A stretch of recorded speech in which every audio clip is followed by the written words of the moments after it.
जय हिंद। मैं संजय सिंह आप सभी को आप सबके YouTube channel Sanjay online study zone पर स्वागत करता हूं। दोस्तों, निम्नलिखित से कौन सी भ्रंश घाटी से होकर प्रवाहित होती है? तो भ्रंश घाटी से होकर प्रवाहित होने वाली नदी कौन सी है? ताप्ती गोदावरी है। ऑप्शन नंबर ए हमारा सही आंसर है। 2 दिन से वीडियो नहीं आ रहा था दोस्तों, कारण है हेल्थ अच्छा नहीं रहने के, इस वजह से मैं 2 दिन से वीडियो नहीं ला रहा था। बुखार थी, अभी भी ठीक तरह से ठीक नहीं हुआ हूँ दोस्तों, तो फिर भी मैं सोचा कि नहीं पढ़ सकता हूँ, पढ़ा सकता हूँ, इसलिए मैं इस वीडियो को अपलोड करूँगा अभी। और इससे पहले यदि आप 1 से 7 तक की वीडियो नहीं देखे हैं तो हमारे चैनल के प्ले लिस्ट में जाएँ, वहाँ पर आपको सारे वीडियो उपलब्ध हैं दोस्तों। और यह यूथ पब्लिकेशन का वीडियो है, बुक का वीडियो है, BSc इंटर लेवल का। यदि आप इस चैनल पर नए हैं दोस्तों, इस चैनल को सब्सक्राइब कर लें और बेल आइकन को दबा लें। यदि आप लोग को अच्छा लगता है तो लाइक कर दें और दोस्तों ग्रुप में शेयर करना ना भूलें दोस्तों।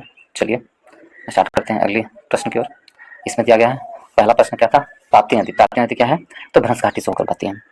भ्रंश घाटी से होकर प्रवाहित होने वाली नदी कौन सी है? तो ताप्ती नदी है। यह मध्य प्रदेश के बैतूल जिले के मुल्ताई पहाड़ी से निकलकर सतपुड़ा पर्वत तथा अजंता पर्वत श्रेणियों के मध्य से पश्चिम की ओर बहती हुई महाराष्ट्र के खानदेश के पठार एवं सूरत के मैदान में को पार करते हुए अरब सागर में गिरती है। यह भारत की उन नदियों में सम्मिलित है जो पूर्व से पश्चिम की ओर बहती है। और ये नदियाँ पूर्व से और पश्चिम की ओर बहती हैं। ये नदियाँ मुहाना न बनाते हुए क्या बनाती हैं? एस्चुरी बनाती हैं। ठीक है, डेल्टा न बनाते हुए एस्चुरी बनाती हैं। ये सभी नदियाँ डेल्टा बनाती हैं और ये सभी नदियाँ हैं जो पश्चिम से पूर्व की ओर बहती हैं, जबकि ताप्ती नदी पूर्व से पश्चिम की ओर बहती हैं। और भ्रंश घाटी की ओर बहने वाली ताप्ती और नर्मदा, ये 2 नदियाँ, और भी नदियाँ हैं लेकिन मुख्य रूप से ये 2 है। तो ऑप्शन ए हमारा सही आंसर है। आगे फिर चलते हैं दोस्तों। निम्नलिखित में से किसको रहस्यमयी झील कहा जाता है? तो रहस्यमयी झील किसे कहते हैं? इसमें यदि हम देखें तो रूपकुंड झील को रहस्यमयी झील कहा जाता है। रहस्यमयी झील रूपकुंड झील को कहते हैं। मानव कंकाल झील माना जाता है और यह उत्तराखंड के चमोली जनपद में स्थित है। रूपकुंड में कहाँ स्थित है? रूपकुंड उत्तराखंड के चमोली जिले में रहस्यमयी झील, जिसका नाम है रूपकुंड झील। ऑप्शन नंबर सी हमारा सही आंसर है। ऑप्शन नंबर सी सही आंसर है। नेक्स्ट पे चलते हैं दोस्तों। भारत में सर्वाधिक कोयला भंडारण पाए जाते हैं। तो भारत में सबसे अधिक कोयला का भंडारण कहाँ पाया जाता है? झारखंड में पाया जाता है। ऑप्शन नंबर बी हमारा सही आंसर है। झारखंड में कोयले का सबसे बड़ा भंडारण है। ठीक है, झारखंड। भारतीय भू सर्वेक्षण की नवीनतम आंकड़ों के अनुसार 1 अप्रैल 2021 के आंकड़ों के अनुसार भारत में सिर्फ 5 कोयला भंडारित राज्य निम्नलिखित हैं, जिसमें झारखंड में सबसे ज्यादा कोयला भंडारण है, उसके बाद उड़ीसा में है, उसके बाद छत्तीसगढ़, पश्चिम बंगाल और मध्य प्रदेश। सबसे ज्यादा कहाँ? झारखंड में कोयला का भंडारण है, उसके बाद छत्तीसगढ़, उड़ीसा, उसके बाद उड़ीसा, उसके बाद छत्तीसगढ़, 1 2 3, उसके बाद पश्चिम बंगाल और ये 5वां स्थान पर है। तो ऑप्शन नंबर बी हमारा सही आंसर है। 79 में यूपी 308 एक प्रजाति है। तो यूपी 308 है, एक किसकी प्रजाति है? तो गेहूं की प्रजाति है। ऑप्शन नंबर बी हमारा सही आंसर, गेहूं की प्रजाति है यूपी 308। नेक्स्ट पे चलते हैं दोस्तों। दुधवा राष्ट्रीय उद्यान उत्तर प्रदेश के निम्नलिखित में से किस जनपद में अवस्थित है? तो दुधवा राष्ट्रीय उद्यान है जो उत्तर प्रदेश के लखीमपुर खीरी में स्थित है। लखीमुपर खीरी में स्थित है। ऑप्शन नंबर बी हमारा सही आंसर है। नेक्स्ट पे चलते हैं। इसमें दिया गया है कैथोड किरणें की एक किरणें हैं। तो कैथोड किरणें कौन सी किरणें होती हैं? कैथोड किरणें एक इलेक्ट्रॉन किरणें को कहा जाता है। कैथोड और एनोड, एनोड प्रोटॉन को कहते हैं, कैथोड इलेक्ट्रॉन को कहते हैं। तो ऑप्शन नंबर डी हमारा सही आंसर है।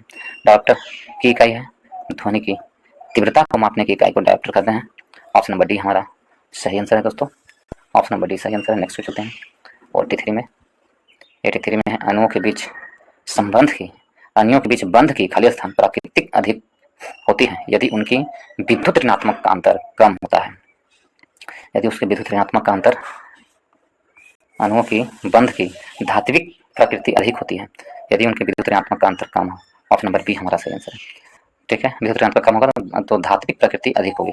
ऑप्शन नंबर बी सही आंसर है। हवा की गति को मापने के लिए निम्नलिखित में से किस उपकरण का उपयोग किया जाता है? तो हवा की गति को मापने के लिए कौन सा उपकरण का प्रयोग किया जाता है? तो वो एनीमोमीटर का प्रयोग किया जाता है। ऑप्शन नंबर ए हमारा सही आंसर है। एनीमोमीटर का प्रयोग हवा की गति को मापने के लिए किया जाता है। और एनीमोमीटर, ठीक है, हवा की गति को मापने के लिए। यदि इसमें और देखें दोस्तों, इसमें यदि हम देखें सिस्मोग्राफ क्या होता है? भूकंप की तीव्रता को मापने के लिए। ठीक, भूकंप की तीव्रता को मापने के लिए सिस्मोग्राफ कहा जाता है। पायरोमीटर उच्च तापमान मापने के लिए, थर्मोमीटर ताप मापने के लिए और फेरोमीटर समुद्र की गहराई मापने के लिए। तो ऑप्शन नंबर ए हमारा सही आंसर है। नेक्स्ट चलते हैं 85 में। 85 में कहा गया है बीटी कल्चर को संदर्भित करता है। तो बीटी कल्चर को कौन संदर्भित करता है? तो बीटी कल्चर अंगूर। ऑप्शन नंबर बी हमारा सही आंसर है।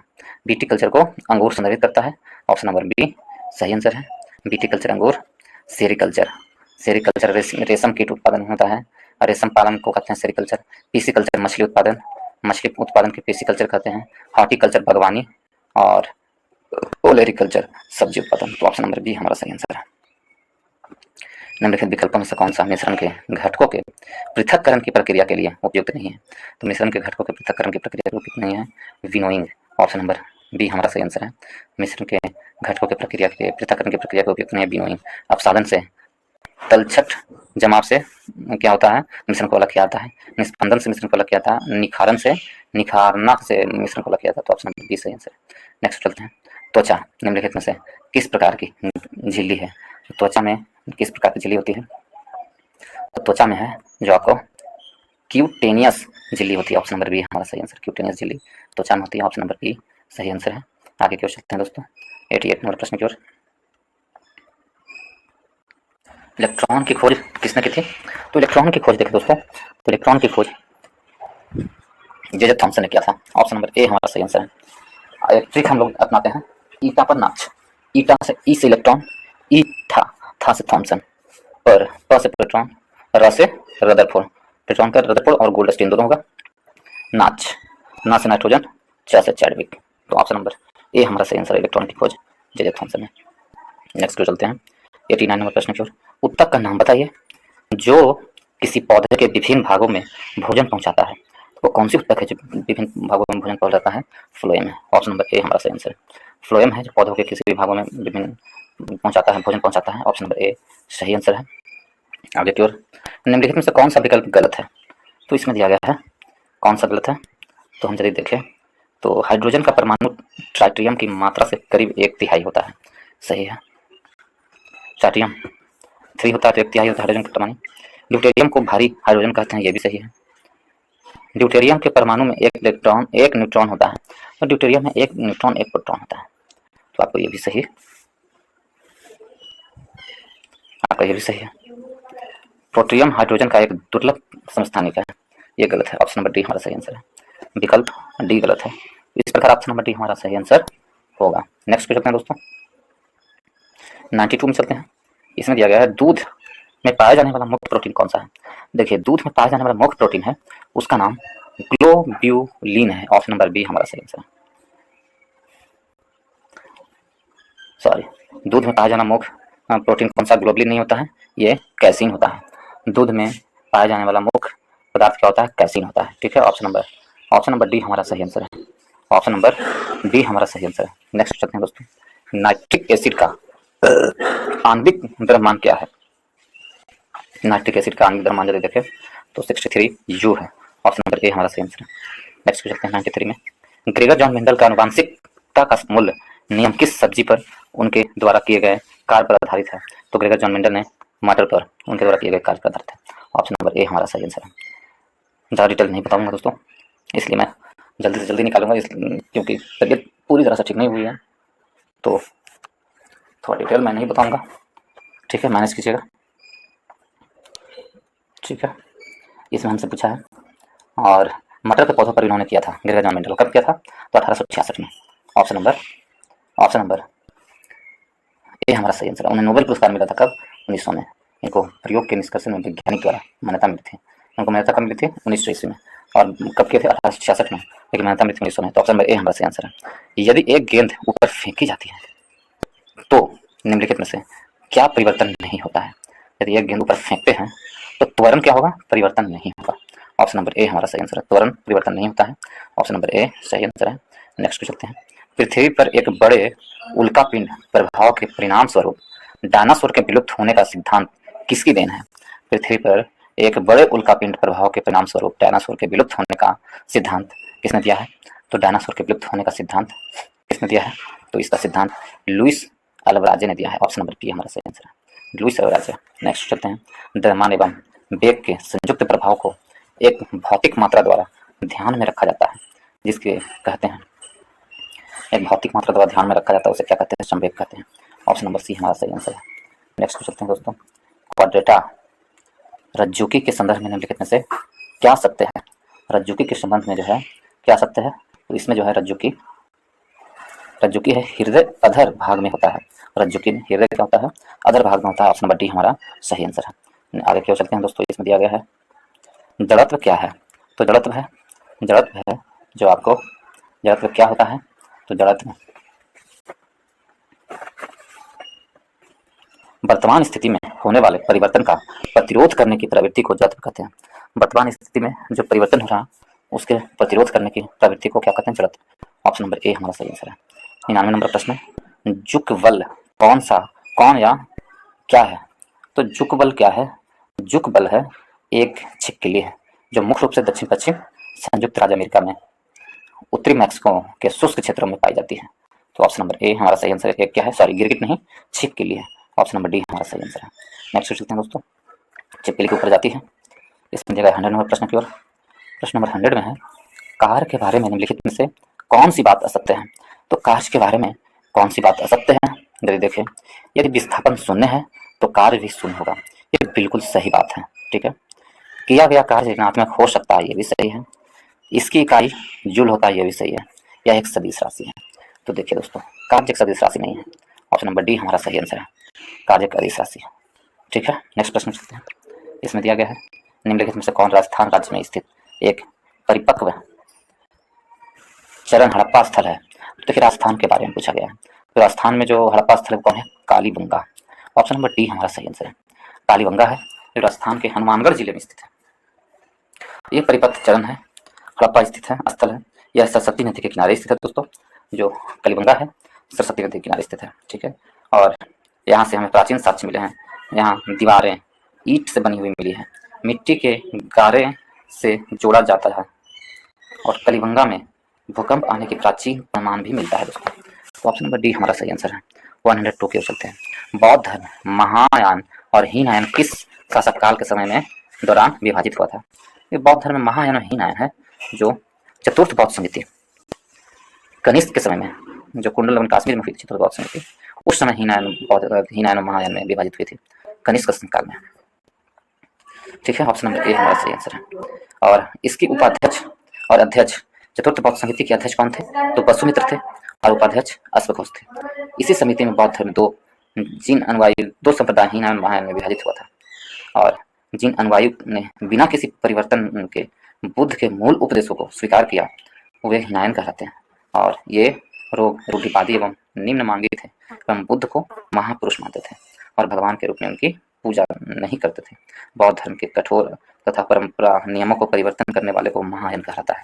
हीनयान महायान के बारे में मैंने बता दिया, तो किसके सामने ऑप्शन नंबर ए हमारा सही आंसर है। नेक्स्ट चलते हैं दोस्तों। हर्षचरित कन्नौज के शासनकाल हर्षवर्धन की जीवन है जो उनके दरबारी कवि द्वारा संस्कृत में रचित है। तो उनके दरबारी कवि बाणभट्ट के द्वारा रचित है हर्षचरित। ऑप्शन नंबर सी हमारा सही आंसर है। हर्षचरित कन्नौज के शासक हर्षवर्धन की जीवनी है। उनके दरबारी कवि बाणभट्ट द्वारा संस्कृत में रचित है। उनका दूसरा ग्रंथ कंधावरी है बाणभट्ट का, जिसे दुनिया का पहला उपन्यास माना जाता है। कंधावरी पूर्ण होने से पहले ही बाणभट्ट की मृत्यु हो गई थी तथा इस उपन्यास को बाद में उनके पुत्र भूषण भट्ट ने पूरा किया था। तो ऑप्शन नंबर ए सी हमारा सही आंसर है। 104 क्यों चलते हैं। निम्नलिखित में से किस अभिलेख या शिलालेख में सती प्रथा का प्राचीनतम संदर्भ मिलता है? तो अभिलेख और शिलालेख में सती प्रथा का प्राचीनतम संदर्भ मिलता है, वो कौन सा है? यदि हम इसे देखें तो किस अभिलेख में सती प्रथा का मिलता है? भानुगुप्त का एरन अभिलेख। भानुगुप्त का एरन शिलालेख है तो सती प्रथा को ऑप्शन नंबर बी हमारा सही आंसर है। ऑप्शन नंबर बी सही आंसर है, भानु अभिलेख। ठीक है, एरन अभिलेख विदिशा मध्य प्रदेश से एक अभिलेख मिला है जिसे भानुगुप्त का अभिलेख कहते हैं। गोपराज भानुगुप्त का एक अमाप्य था। सती प्रथा का प्रथम अभिलेख 510 ईस्वी में लिखी एरन अभिलेख गुप्त नरेश भानुगुप्त का समांत गोपाल राज हुनों के विरुद्ध युद्ध में मारा गया। फलस्वरूप उसकी पत्नी अपने प्राण त्याग दिए थे। तो भानुगुप्त के एरन अभिलेख से मिलता ऑप्शन नंबर बी हमारा सही आंसर है। नेक्स्ट चलते हैं दोस्तों 105 की ओर। दीवान कोही के रूप में विख्यात कृषि विभाग किसके द्वारा बनाया गया था? तो देखिए दीवान कोही के रूप में जो कृषि विभाग है मोहम्मद बिन तुगलक। ऑप्शन नंबर ए हमारा सही आंसर है। मोहम्मद बिन तुगलक ने दीवान कोही नामक विभाग कृषि विभाग को बनाया था। ऑप्शन नंबर ए हमारा सही आंसर है। दीवान अमीर कोही की स्थापना की थी। इस विभाग का मुख्य कार्य कृषकों के प्रत्यक्ष सहायता प्रदान कर अधिकाधिक भूमि कृषि कार्य के अंतर्गत लाना था। तो ऑप्शन नंबर ए हमारा सही आंसर होगा दोस्तों। आगे की ओर यदि हम चलते हैं तो इसमें दिया गया है, हुमायूं ने अपनी सत्ता को पुनः प्राप्त करने के लिए किस सूरी राजा को हराया था। देखिए, हुमायूं ने अपनी सत्ता को प्राप्त करने के लिए कौन से सूरी राजा को, तो सिकंदर सूरी को हराया था। ऑप्शन नंबर सी हमारा सही आंसर है। बिलग्राम के युद्ध में शेरशाह सूरी के हाथों हार के बाद हुमायूं भारत छोड़ने को विवश हो गया था और सरहिंद के युद्ध 1555 ईस्वी में अफगान सेना को नेतृत्व सिकंदर सूरी और मुगल सेना को नेतृत्व बैरम खान ने किया था। और इस युद्ध में अफगान यानी सिकंदर सूरी हार गया और हुमायूं ने दिल्ली पर अपनी सत्ता प्राप्त कर ली थी। ऑप्शन नंबर सी हमारा सही आंसर है। नेक्स्ट चलते हैं दोस्तों। सैयद अहमद खान आंदोलन, सैयद अहमद खान द्वारा जो आंदोलन चलाया गया था, शुरू किया गया था, किस वर्ष शुरू किया गया था? तो सर सैयद अहमद खान द्वारा जो आंदोलन शुरू किया गया था 1875 में शुरू किया गया था। ऑप्शन नंबर बी हमारा सही आंसर है। कब? 1875 में। ऑप्शन नंबर बी सही आंसर है। ठीक है दोस्तों, 1875। देखें हम तो अलीगढ़ आंदोलन की शुरुआत 1875 में हुआ था। सर सैयद अहमद खान द्वारा मुस्लिम मदरसों की पुरानी पद्धति से खुश नहीं थे। यह मुसलमानों को अंग्रेजी शिक्षा और पश्चिमी संस्कृति के संपर्क में लाना चाहते थे। सर सैयद अहमद खान 1875 में अलीगढ़ में मोहम्मदन एंग्लो ओरिएंटल कॉलेज की स्थापना की और 1920 में अलीगढ़ मुस्लिम विश्वविद्यालय में परिवर्तन कर दिया। इन्होंने एक पत्रिका तहजीब उल अखलाक सभ्यता और नैतिकता फारसी भाषा में निकाली।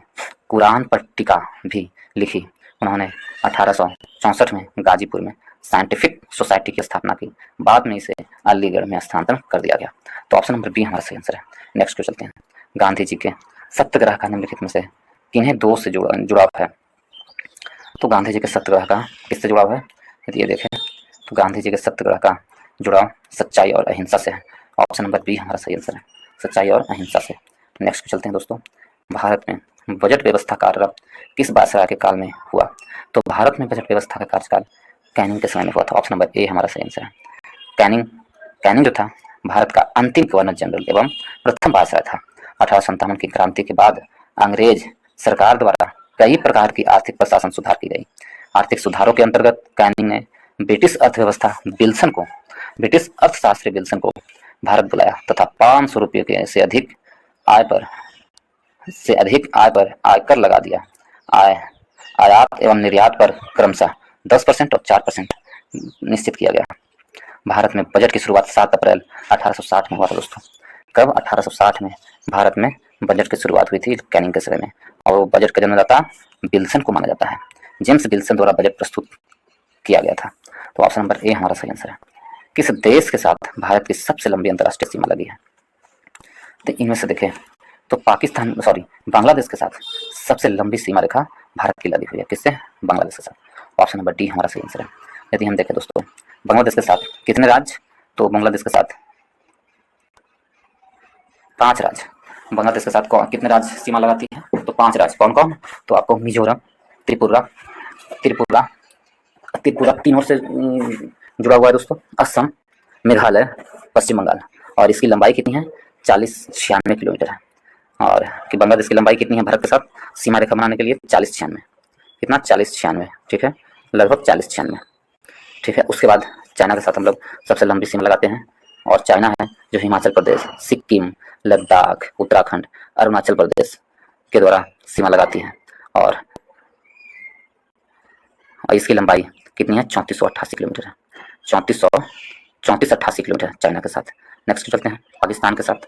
तीसरे नंबर पर पाकिस्तान के साथ हम सीमा रेखा लगाते हैं। पाकिस्तान के साथ भारत की सीमा रेखा 3323 किलोमीटर लंबी सीमा रेखा लगती है। कौन कौन से राज्य केंद्र शासित प्रदेश है? जम्मू कश्मीर, लद्दाख, गुजरात, पंजाब, राजस्थान। ये राज्य आपको भारत के साथ सीमा रेखा बनाती है। और ये तीसरी सबसे लंबी रेखा है। पाकिस्तान के साथ सबसे लंबी सीमा रेखा राजस्थान द्वारा राज्य का है। सबसे लंबी सीमा रेखा राजस्थान के साथ लगाती है पाकिस्तान। चीन हो गया। और हम लोग नेपाल के साथ जो सीमा रेखा लगाते हैं वो 1751 किलोमीटर है नेपाल के साथ। और नेपाल के साथ कौन कौन सा राज्य? उत्तराखंड, उत्तर प्रदेश, बिहार, पश्चिम बंगाल और सिक्किम। ये 5 राज्य नेपाल के साथ सीमा रेखा लगाती है। लंबाई कितनी है? 1751 किलोमीटर। तो ऑप्शन नंबर डी हमारा सही आंसर, सबसे अधिक बांग्लादेश के साथ। नेक्स्ट कर सकते हैं दोस्तों 111 की ओर। दक्कन के पठार के पूर्वी और दक्षिणी भाग में कम वर्षा वाले क्षेत्रों में क्रिस्टलीय अग्रे चट्टान पर विकसित होती है। क्रिस्टलीय अग्रे वाला चट्टान पर विकसित क्या होती है? तो यदि हम देखें इसमें तो क्या होती है? लाल मिट्टी होती है। ऑप्शन नंबर दक्कन के पठार में लाल मिट्टी, ऑप्शन नंबर डी हमारा सही आंसर है। नेक्स्ट पे चलते हैं दोस्तों 112 की ओर। निम्नलिखित में से कौन सा शहर सीमांत की नई राजधानी होती है? तो सीमांत की नई राजधानी कौन सी होगी? यदि ये देखें दोस्तों, सीमांत की नई राजधानी अमरावती, ऑप्शन नंबर ए हमारा सही आंसर है। अमरावती सीमांत यानी आंध्र प्रदेश के गुंटूर जिला में कृष्णा नदी के किनारे स्थित सातवाहन राजाओं के शासन काल में हिंदू संस्कृति का केंद्र था और कृष्णा नदी के तट पर बसे होने के कारण इस स्थान का बहुत महत्व है। इसकी उपयोगिता के कारण अमरावती को सीमांत की राजधानी बनाने का फैसला लिया गया है। तो ऑप्शन नंबर ए हमारा सही आंसर है। भारतीय महासागर में सबसे छोटा द्वीप देश कौन सा है? भारतीय महासागर में सबसे छोटा द्वीप देश कौन सा है? यदि ये देखें तो भारतीय महासागर में यानी हिंद महासागर में कह सकते हैं सबसे छोटा द्वीप कौन है? तो वो आपको हो गया मालदीव, सबसे छोटा द्वीप है। ऑप्शन नंबर ए हमारा सही आंसर है। मालदीव है जो हिंद महासागर में सबसे छोटा द्वीप है। ऑप्शन नंबर ए हमारा सही आंसर है। ठीक है, नेक्स्ट पे चलते हैं दोस्तों 114 की ओर। इसमें दिया गया है कि निम्नलिखित नदियों में से जबलपुर के निकट धुआंधार जलप्रपात का निर्माण करती है। देखिए, धुआंधार जलप्रपात का निर्माण नर्मदा नदी करती है। ऑप्शन नंबर सी हमारा सही आंसर है। ठीक है, नर्मदा नदी जबलपुर के भेड़ा घाट के समीप कपिल धारा यानी धुआंधार जलप्रपात का निर्माण करती है। इस नदी का उद्गम मैकाल पर्वत की अमरकंटक चोटी से होती है। इसका अपवाह क्षेत्र 98,795 वर्ग किलोमीटर है दोस्तों, जिसका 87% भाग मध्य प्रदेश और 11.5% भाग गुजरात तथा 1.5% भाग महाराष्ट्र में पड़ता है। यह अरब सागर में गिरने वाली प्रायद्वीपीय भारत की सबसे बड़ी नदी है। तो ऑप्शन नंबर सी हमारा सही आंसर है। नेक्स्ट क्वेश्चन है दोस्तों, इसमें दिया गया है कि निम्नलिखित में से किस फसल का वर्णन इस प्रकार किया गया है? यह एक ऐसी फसल है जिसका उपयोग भोजन और चारे दोनों के रूप में किया जाता है। यह एक खरीफ की फसल है। इसे 21 डिग्री सेल्सियस से 27 डिग्री सेल्सियस के बीच तापमान की आवश्यकता होती है और यह पुरानी जलोढ़ मिट्टी में अच्छी तरह से बढ़ती है। तो इस फसल का क्या नाम है? इस फसल का नाम है मक्का। ऑप्शन नंबर ए हमारा सही आंसर है, मक्का है। नेक्स्ट पे चलते हैं दोस्तों 116 की ओर। इसमें दिया गया है दोराबजी टाटा द्वारा Tata iron steel company TISCO की स्थापना किस वर्ष में की गई थी? तो टिस्को की स्थापना वर्ष 1907 में की गई थी। दोराबजी टाटा के द्वारा टिस्को की स्थापना कब की गई थी? वर्ष 2007 में। ठीक है, ऑप्शन नंबर बी हमारा सही आंसर है। 26 अगस्त 1907 में जमशेदपुर टाटा और दोराबजी टाटा द्वारा जमशेदपुर झारखंड में की गई थी। यह एक बहुउद्देशीय इस्पात कंपनी है जो दुनिया की 5वीं तथा भारत की पहली सबसे बड़ी कंपनी है। ऑप्शन नंबर बी हमारा सही आंसर है। नेक्स्ट चलते हैं दोस्तों, भारतीय संविधान के संसदीय विशेषाधिकार की विशेषता कहाँ से ली गई है? देखिए, संसदीय विशेषाधिकार की विशेषता ब्रिटेन से ली गई है। ऑप्शन नंबर सी हमारा सही आंसर है। भारतीय संविधान के संसदीय विशेषाधिकार की विशेषता ब्रिटेन से ली गई है। ऑप्शन नंबर सी सही आंसर है। ठीक है, नेक्स्ट चलते हैं दोस्तों 118 की ओर। यदि इसमें देखें 180 की ओर, यदि आप लोग दोस्तों भारतीय संविधान चैप्टर वाइज ऑब्जेक्टिव प्रश्न के रूप में पढ़ना चाहते हैं, प्रीवियस ईयर प्रश्न को, ऑब्जेक्टिव प्रश्न को, प्रीवियस ईयर प्रश्न वो भी चैप्टर वाइज, तो मेरे चैनल के प्लेलिस्ट में जाए, वहाँ पर आपको भारतीय संविधान से प्लेलिस्ट मिलेगा। उसमें चैप्टर वाइज वीडियो अपलोड है। ठीक है, उसी प्रकार भारतीय इतिहास का भी तीनों खंड का प्रैक्टिस बुक के रूप में, प्रैक्टिस सेट के रूप में ऑब्जेक्टिव प्रश्न चैप्टर वाइज प्रीवियस ईयर प्रश्न होंगे, उसमें भी वो भी जाके देख सकते हैं दोस्तों। और आप देखेंगे तो मुझे विश्वास है आप प्रैक्टिस सेट में अच्छा करेंगे दोस्तों। आपका 5 से 10 नंबर प्रैक्टिस सेट में पढ़ने की संभावना बढ़ जाएगी। यदि अच्छा से आप उसे रिवाइज कर लेंगे तो निश्चित रूप से 5 से 10 नंबर आपका बढ़ेगी ही बढ़ेगी। ठीक है, इसलिए आप लोग जाकर उसे जरूर से जरूर देखें। और यदि आप लोग को अच्छा लगता है दोस्तों तो वीडियो को लाइक करें, दोस्तों ग्रुप में शेयर करें। ठीक है, यदि आप इस चैनल पर नए हैं तो इस चैनल को सब्सक्राइब जरूर कर ले दोस्तों। ठीक है, जरूर से जरूर सब्सक्राइब कर ले और शेयर भी जरूर कर दीजिएगा। बेल आइकन को भी दबा लीजिए हाँ, ताकि जो भी वीडियो अपलोड करूँ आपको उसका नोटिफिकेशन मिलता रहे। ठीक है, तो अगली प्रश्न की ओर। इसमें क्या है? भारतीय संविधान के किस अनुच्छेद में नागरिकता के अधिकारों की निरंतरता का उल्लेख है? तो नागरिकता के अधिकारों की निरंतरता का उल्लेख किसमें है?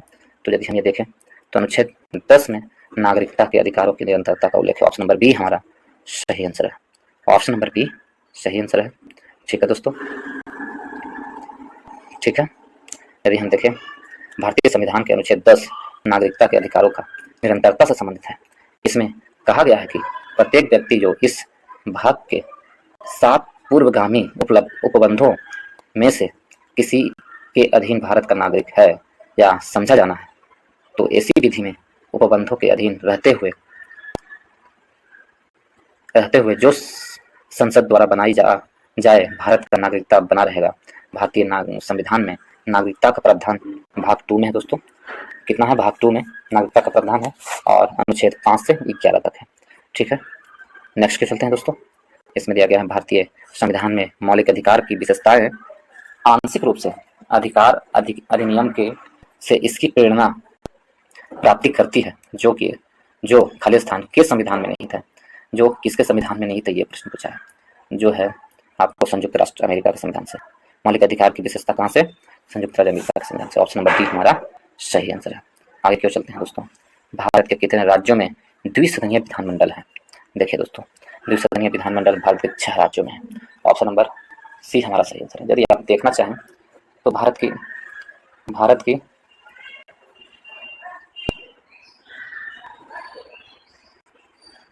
यदि आप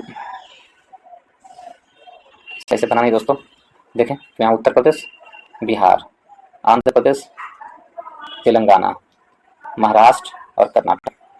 तो 2, 2, 4, 2, 6 ये स्थानों पर आप इस तरह से याद करेंगे तो आपको याद हो जाएगा दोस्तों कि कहाँ पर द्विसदनीय विधानमंडल है।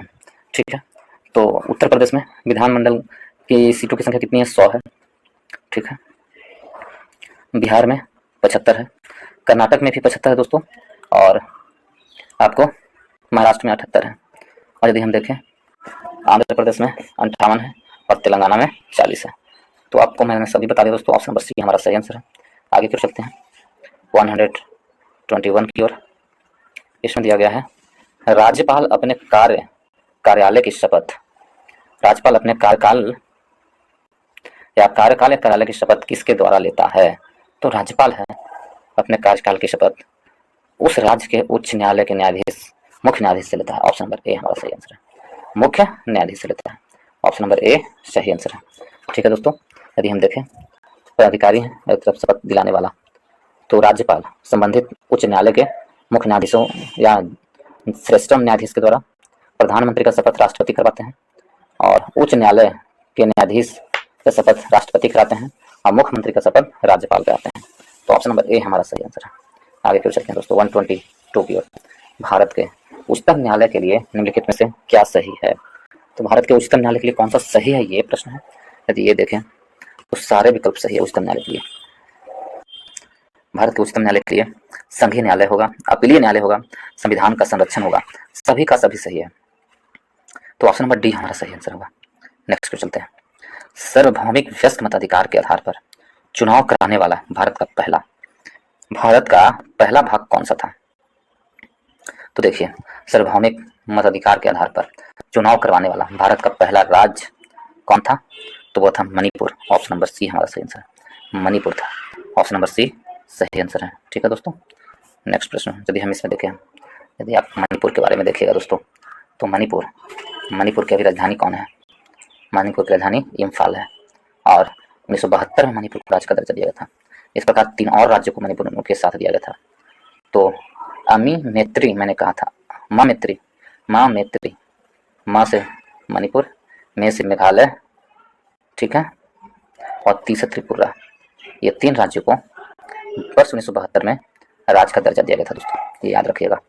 मणिपुर के यदि हम देखें, मणिपुर के राज्यपाल कौन है? तो अनसुया उइके हैं, और वहाँ के मुख्यमंत्री कौन है? एन बीरेन सिंह है मणिपुर के मुख्यमंत्री। ठीक है दोस्तों, एन बीरेन सिंह मणिपुर के मुख्यमंत्री हैं। मणिपुर में विधानसभा सीटों की संख्या 60 है दोस्तों। जो न्यूनतम विधानसभा सीटों की संख्या होनी चाहिए वो 60 है, वो मणिपुर में मौजूद है। ठीक है, और लोकसभा सीटों की संख्या 2 है और राज्यसभा सीटों की संख्या 1 है मणिपुर में।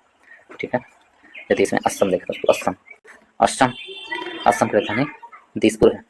ठीक है, और गुलाब चंद कटारिया असम के मुख्यमंत्री राज्यपाल है, और मुख्यमंत्री हेमंत बिस्वा शर्मा है। असम में विधानसभा सीटों की संख्या 126 है, लोकसभा सीटों की संख्या 14 है, और राज्यसभा सीटों की संख्या 7 है। असम में त्रिपुरा देखते हैं, त्रिपुरा भी वर्ष 1972 में। ठीक है, त्रिपुरा की राजधानी अगरतला है, और इंद्रसेना रेड्डी नल्लू वहाँ के राज्यपाल हैं, और मनिक शाह वहाँ के मुख्यमंत्री हैं। त्रिपुरा में विधानसभा सीटों की संख्या 60 है, लोकसभा सीटों की संख्या 2 है और राज्यसभा सीटों की संख्या 1 है। बिहार देखें दोस्तों, बिहार में नीतीश कुमार हैं, राज्यपाल राजेंद्र अर्लेकर हैं, विश्वनाथ अर्लेकर, और विधानसभा सीटों की संख्या 243 और लोकसभा सीटों की संख्या कितना है 40, राज्यसभा सीटों की संख्या 16 है, विधान परिषद भी है बिहार में, वो सीटों की संख्या कितनी है तो 75 है। तो ऑप्शन नंबर सी हमारा सही आंसर है। 124 के चलते हैं दोस्तों, इसमें दिया गया है निम्नलिखित में से कौन सा शहर भारतीय संविधान के अंतर्गत आपातकाल की घोषणा उद्घोषणा का आधार नहीं हो सकता है। तो कौन सा शहर नहीं हो सकता है आपातकाल की उद्घोषणा का, तो इसमें से हम देखें तो क्या आंसर होगा, क्या नहीं होगा, तो इसका आंसर हो जाएगा दोस्तों आपको आंतरिक अशांति के आधार पर आपातकाल की उद्घोषणा नहीं होता। ऑप्शन नंबर डी हमारा सही आंसर है। युद्ध के आधार पर, सशस्त्र विद्रोह के आधार पर और बाह्य आक्रमण के आधार पर आपातकाल घोषित किया जा सकता है, परंतु आंतरिक अशांति के आधार पर आपातकाल नहीं घोषित किया जाता। ऑप्शन नंबर डी हमारा सही आंसर है। आपातकाल भारतीय संविधान के भाग 18 में है दोस्तों, भाग 18 में आपातकाल के बारे में वर्णन है और अनुच्छेद 352 से लेकर 360 तक बना है। कहाँ से कहाँ 352 से लेकर 360 तक आपातकाल के बारे में दिया गया है। 352 में है के तहत युद्ध, बाह्य आक्रमण और सशस्त्र विद्रोह के कारण राष्ट्रीय आपातकाल घोषित किया जा सकता है और 356 के तहत राज्यों में संवैधानिक तंत्र की विफलता के कारण राष्ट्रपति शासन लगाया जाता है और अनुच्छेद 360 के तहत भारत की वित्तीय अस्थायित्व अथवा खास खतरे में होने के कारण अधिरोपित वित्तीय आपातकाल लगाया जा सकता है। आंतरिक अशांति के आधार पर राष्ट्रीय आपातकाल की घोषणा लागू नहीं की जा सकती और 44वें संविधान संशोधन 1978 के द्वारा आंतरिक अशांति के स्थान पर सशस्त्र विद्रोह को आधार बनाया गया है। पहले 44वें संविधान संशोधन से पहले आंतरिक अशांति के आधार पर क्या किया जाता था, आपातकाल लगाया जाता था 352 के तहत, परंतु 44वें संविधान संशोधन 1978 के द्वारा इसे हटा करके सशस्त्र विद्रोह जोड़ दिया गया। तो ऑप्शन नंबर डी हमारा सही आंसर है। नेक्स्ट पे चलते हैं 125।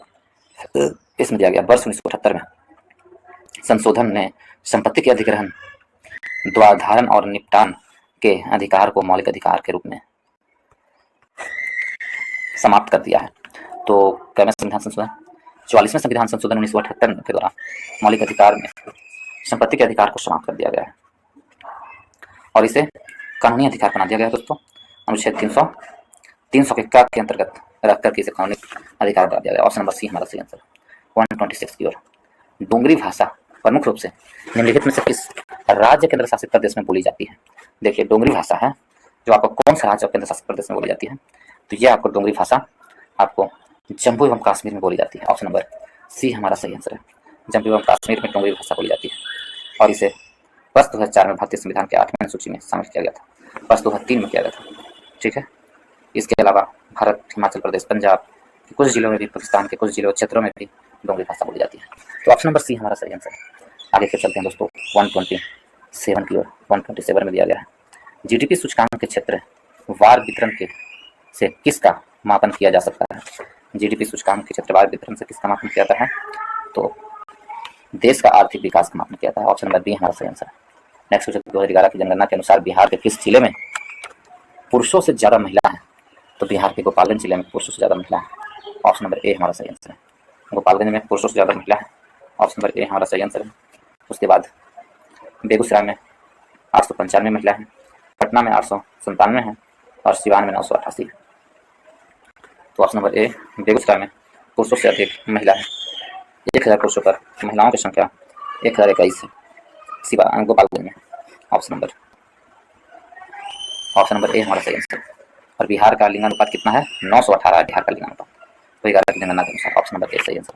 129 बिहार के पंचायती निकाय में महिलाओं को 50% आरक्षण किस वर्ष प्रदान किया गया। पंचायती निकाय में महिलाओं को कब किया गया। ऑप्शन नंबर बी 2006 में।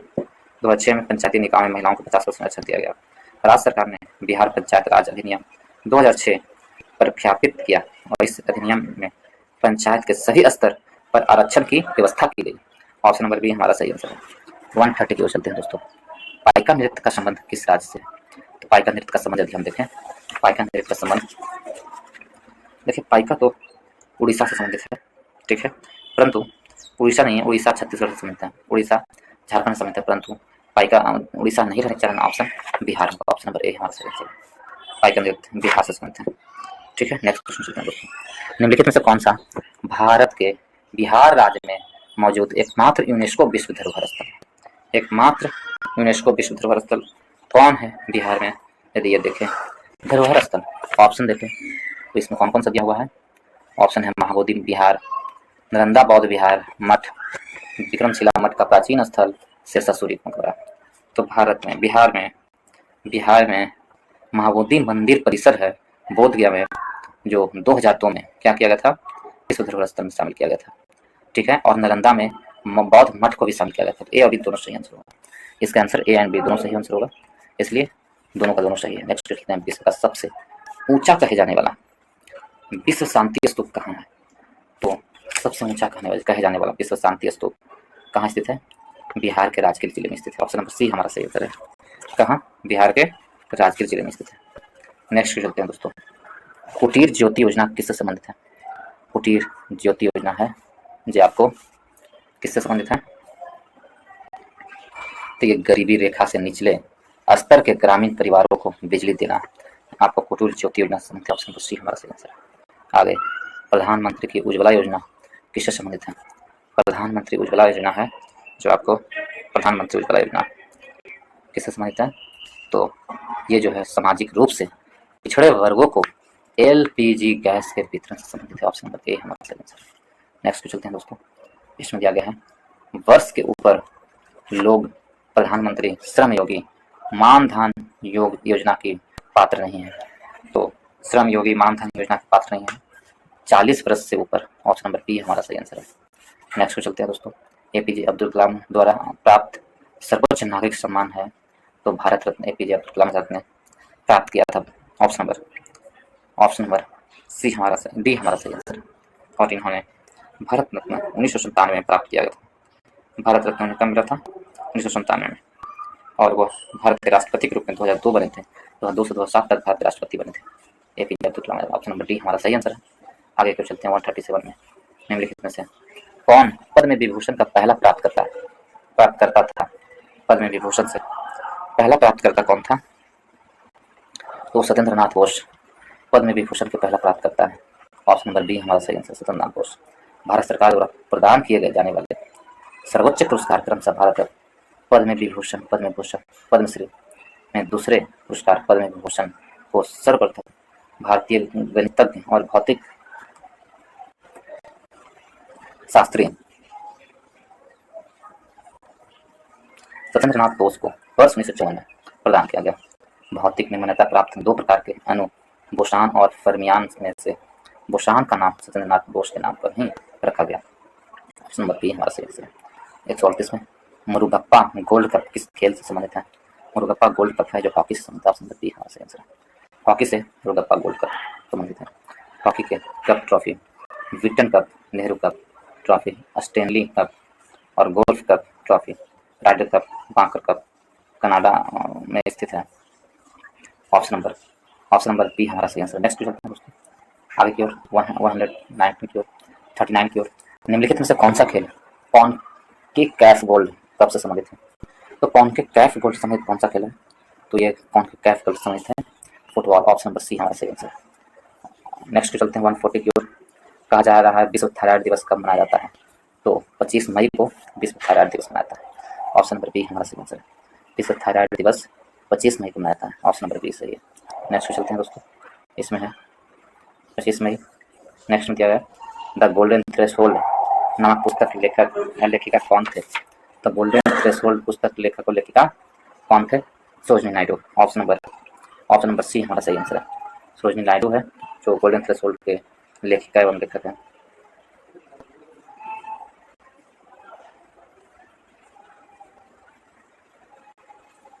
ठीक है, सरोजिनी नायडू। यदि और आगे की ओर देखें दोस्तों, इसमें डिस्कवरी ऑफ इंडिया देखें किसने किया? जवाहरलाल नेहरू की लिखी पुस्तक डिस्कवरी ऑफ इंडिया। और इंडिया डिवाइडेड किसने लिखा? तो राजेंद्र प्रसाद के द्वारा लिखी हुई पुस्तक है India divided. Z A Bhutto ने द मिथ ऑफ इंडिपेंडेंस नामक पुस्तक लिखी है। जेड आर भुट्टो ने मिथ ऑफ इंडिपेंडेंस नामक पुस्तक लिखी है। तो ऑप्शन सी हमारा सही आंसर है। नेक्स्ट पे चलते हैं दोस्तों। विश्व में एकमात्र देश जिसका राष्ट्रीय ध्वज न तो वर्गाकार है और ना ही आयताकार है। देखिए दोस्तों, यदि इसी प्रकार आप जीके जीएस पढ़ना चाहते हैं, प्रैक्टिस सेट आप यदि लगाते हैं और चैप्टर वाइज सेट लगाते हैं तो आपको काफ़ी फायदा मिलने वाला है दोस्तों। प्रैक्टिस सेट और चैप्टर वाइज सेट लगाने से, प्रैक्टिस सेट से आपको माइंड का जो है ना वो याद करने की प्रकृति को ज़्यादा बढ़ाती है और नए नए क्वेश्चन आपको मिलेंगे। और चैप्टर वाइज सेट में आपको एक ही चैप्टर से एक तरह का प्रश्न मिलेंगे और यहाँ पर अलग अलग तरह के प्रश्न मिलेंगे, तो इससे आपकी याद करने की प्रवृत्ति ज़्यादा बढ़ेगी। इसलिए मैं आपके लिए प्रैक्टिस सेट भी लाया हूँ। विभिन्न प्रैक्टिस सेटों का, जैसे रूपनी प्रकाशन का प्रैक्टिस सेट अपलोड है, रोटेरिया का दोनों बुक का, कुरान पब्लिकेशन का और खान सर के बुक का भी अपलोड है दोस्तों, और ये है यूथ पब्लिकेशन का। तो आप लोग जाकर जीके जीएस पढ़ सकते हैं दोस्तों और रिवाइज कर सकते हैं। यदि आप लोग को अच्छा लगता है दोस्तों तो वीडियो को लाइक करें, दोस्तों के ग्रुप में शेयर करें, जितना से ज़्यादा हो शेयर करें। और यदि आप नए हैं तो मेरे चैनल को सब्सक्राइब कर लें दोस्तों, जरूर सब्सक्राइब करें, ठीक है। और बेल आइकन को भी दबा दें ताकि जो भी वीडियो मैं दूँ आपको नोटिफिकेशन मिलता है। तो चलिए 42 नंबर प्रश्न पूछ सकते हैं। इसका आंसर क्या होगा? नेपाल। ऑप्शन नंबर डी हमारा सही आंसर है। विश्व में नेपाल एकमात्र ऐसा देश है जिसका ध्वज आयताकार नहीं है, ठीक है, नेपाल।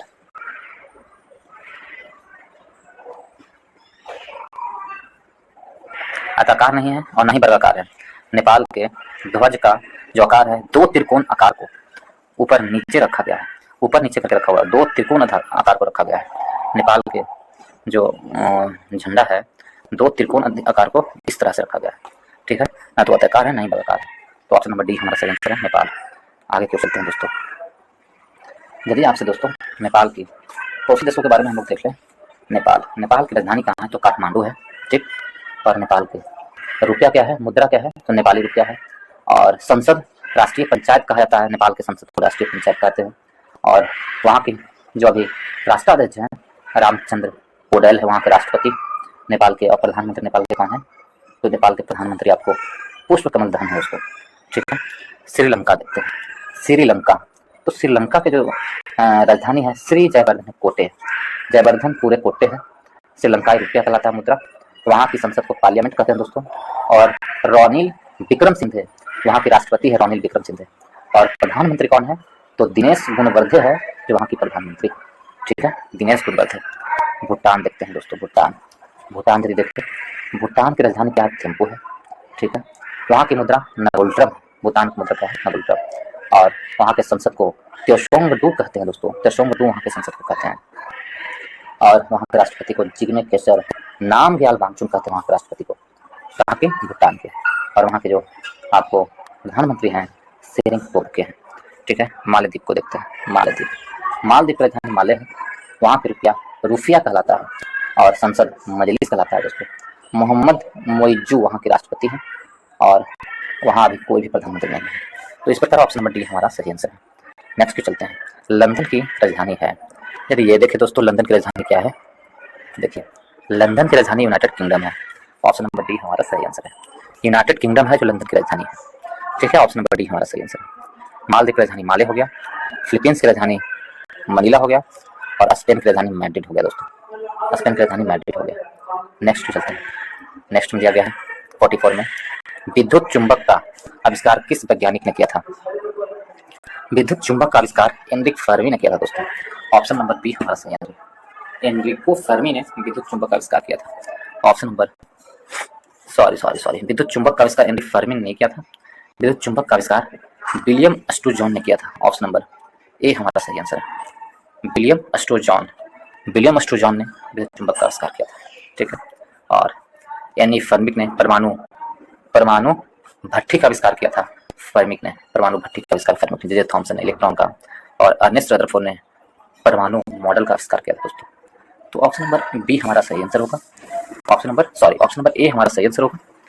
नेक्स्ट पे चलते हैं। 145 में उत्प्रेरक की खोज किसने की थी? तो यदि हम ये देखें कि उत्प्रेरक की खोज किसने की थी, तो उत्प्रेरक की खोज किसने किया था? उत्प्रेरक की खोज बर्जीलियस ने किया था। ऑप्शन नंबर बी हमारा सही आंसर है। बर्जीलियस ने उत्प्रेरक की खोज की थी। ऑप्शन नंबर बी सही आंसर है। नेक्स्ट पे चलते हैं दोस्तों। किस भारतीय शहर में उन्मेष और उत्कर्ष उत्सव का आयोजन किया जा रहा है? कौन से भारतीय शहर में किया जा रहा है? तो भोपाल में किया जा रहा है। ऑप्शन नंबर सी हमारा सही आंसर है। नेक्स्ट पे चलते हैं दोस्तों। फरवरी 2023 में यूट्यूब के नए सीईओ के रूप में किसे नियुक्त किया गया है? फरवरी 2023 में यूट्यूब के नए सीईओ के रूप में नील मोहन को नियुक्त किया गया। ऑप्शन नंबर ए हमारा सही आंसर है। 48 के रूप में फरवरी 2023 में निम्नलिखित में से किसे अपना सोशल स्टॉक एक्सचेंज लॉन्च करने के लिए सेबी ने हरी झंडी दी है? सोशल स्टॉक एक्सचेंज लागू करने के लिए हरी झंडी दी है किसे? नेशनल स्टॉक एक्सचेंज को। ऑप्शन नंबर डी हमारा सही आंसर है। यूरोप के किस शहर को यूनेस्को ने विरासत खतरे की सूची में शामिल करने की सिफारिश की है? तो यूरोप के किस शहर को? तो वेनिस को। ऑप्शन नंबर डी हमारा सही आंसर है। यूरोप के वेनिस शहर को विरासत खतरे की सूची में शामिल करने की सिफारिश की है यूनेस्को ने। ऑप्शन नंबर डी हमारा सही आंसर है। ठीक है, नेक्स्ट चलते हैं दोस्तों। नेक्स्ट हम लास्ट प्रश्न की ओर। इसमें दिया गया है कि बिहार, हाल ही में बिहार में किस जिले में चिल्ड्रेन बैंक खोला गया है? बिहार के गया जिले में चिल्ड्रेन बैंक खोला गया है। ऑप्शन नंबर बी हमारा सही आंसर है। गया जिला में क्या खोला गया है? Children bank. Option number B सही आंसर है। ठीक है दोस्तों, इसके साथ ही इस वीडियो को समाप्त करते हैं। थोड़ा सा मैं कम इसमें रखा हूँ दोस्तों, थोड़ा शॉर्ट किया हूँ और थोड़ा आवाज़ भी धीरे धीरे होगा, इसलिए कि तबीयत अभी भी पूरी तरह से ठीक नहीं हुई है। इस तरह से ऐसा है दोस्तों, इसलिए इसे आप लोग मैनेज कीजिएगा। और यदि आप लोगों को अच्छा लगता है दोस्तों तो इसे लोगों के ग्रुप में शेयर करें, खूब शेयर करें। और चैनल को सब्सक्राइब, यदि आप नए हैं तो सब्सक्राइब कर लें और चैनल को लाइक भी करें, बेल आइकन को भी दबा लें ताकि जो भी मैं वीडियो अपलोड करूँ उसका नोटिफिकेशन आपको मिलता रहे। इसके साथ ही इस वीडियो को समाप्त करता हूँ। इस वीडियो को देखने के लिए बहुत बहुत धन्यवाद।